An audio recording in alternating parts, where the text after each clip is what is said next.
Assalamualaikum warahmatullahi wabarakatuh.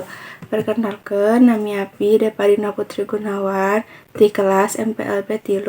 Bade nyaritakan dongeng ti kukur jeung engang. Kepluk engang lagra kana cai, awakna nangkarak atuh pugu wae teu bisa deui hiber gawenangan roroesan bari jangjangna kekeleperan. Sangkan teu titeulem tapi lili-lila mah eta engang teh ngarasa ripuh komo deui saenggeus jangjangna beki baseuh mah manehna geus ampir-ampiran ngarelep. Sabot kitu jeung aya ti kukur kalebah dinya waktu nenjo engang keur kekeleperan. Dina cai ti kukur gancang macok regang terus disodorkeun ke lebah engang. Sok tah muntang kana regang, cek ti kukur.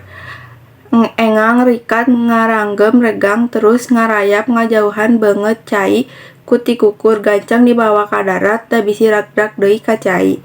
Nuhun, ki silah, omong engang.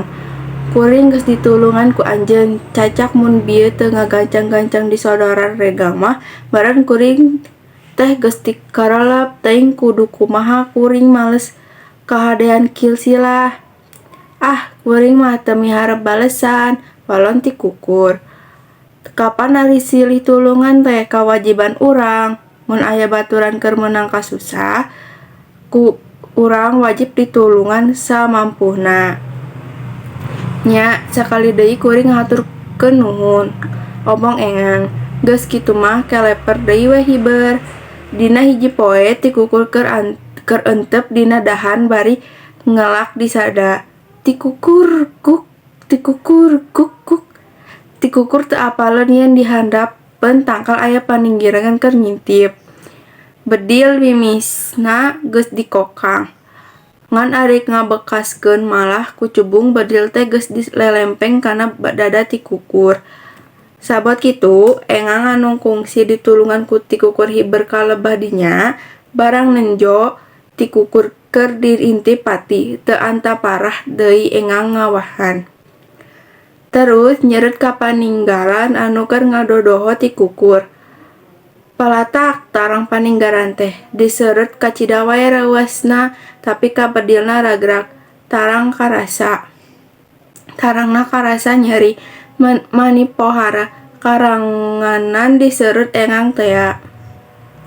Keur panas jeung beurih teh nyanyautan deui sarta baruh saharita. Barang ngadenge aya nu ngaguluprak ti kukur asa kagebah terus hiber tina dahan. Breh katenjo aya paningan keur ngusapan tarangna. Anu bareuh, bari digigeureunna aya bedil ngagoreng. Atuh teu wae ti kukur nyangka yen dirina cikeneh tas didodoho rek di bedil, tapi kunaon bedilna ujug-ujug ragrak bari tarang paninggaran teh buncurur. Ti kukur kakara nyahoeun naon nu jadi sababna saenggeus nempo enggang keur hihiberan. Pasti eta paninggaran teh diseureut ku engang, tuluy wae ti kukur hiber nyamperkeun engang. Nuhun, anjeun geus nulungan kuring, cek ti kukur. Ih, apan urang teh wajib silih tulungan, tembal engang. Atos carita dongeng bahasa Sunda anu dapat dipelajari arurang wajib nulungan teu mandang anu nu ditulungan ku arurang. Assalamualaikum warahmatullahi wabarakatuh.